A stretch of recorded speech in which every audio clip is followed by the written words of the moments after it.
అందరికీ హాయ్ అండి. Welcome to Lithisha world. ఈరోజు ఎంతో హెల్దీ అయిన రాగి దోశ చూపించబోతున్నానండి. ప్రిపేర్ చేసుకోవడం చాలా ఈజీ అండి. 1 గ్లాస్ రాగులు, 1 గ్లాస్ మినపప్పు తీసుకోవాలండి.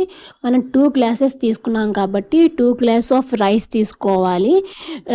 రేషన్ బియ్యం అన్నా యూజ్ చేసుకోవచ్చు, బట్ నేను వితౌట్ పాలిష్ రైస్ అయితే వాడుతున్నాను. అలాగే దోశలకి టేస్ట్ రావడానికి 2 స్పూన్లు సగ్గుబియ్యం, 1 స్పూన్ శనగపప్పు, అలాగే మెంతులు కూడా వేసుకుని వాష్ చేసుకుని డ్రింకింగ్ వాటర్ పోసుకుని నానబెట్టుకోవాలండి. ఇవన్నీ 4 to 5 అవర్స్ మనం నానబెట్టుకోవాలండి. నానబెట్టుకున్న తర్వాత మనం నీట్గా శుభ్రంగా మనం వాష్ చేసుకుని మనం వీటిని గ్రైండ్ చేసుకోవాలి. కావాలి అంటే అటుకులు కూడా వేసుకోవచ్చండి. అటుకులు వేసుకోవడం వల్ల మనకు చాలా టైం అయినా దోశలు అనేవి మెత్తగా ఉంటాయి. అలాగే పిండి అనేది బాగా మెత్తగా మనం గ్రైండ్ చేసుకోవాలి. గ్రైండ్ చేసిన పిండిని ఒక గిన్నెలోకి తీసుకుంటే మనకి మార్నింగ్కి పిండి అనేది ఫర్మెంట్ అవుద్దండి. చూసారు కదండి ఫర్మెంట్ ఎంత బాగా అయిందో.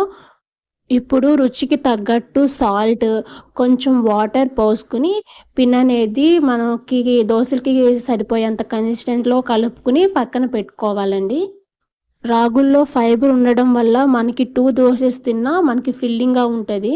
దోశ ప్యాన్ హీట్ అయ్యాక మనకి ఏ సైజులో ఎంత థిక్నెస్ కావాలో ఆ సైజులో మనకి దోశలు వేసుకోవడమే. తర్వాత ఆనియన్స్ వేసుకోవడం వల్ల దోశ ఇంకా టేస్ట్గా ఉంటుందండి.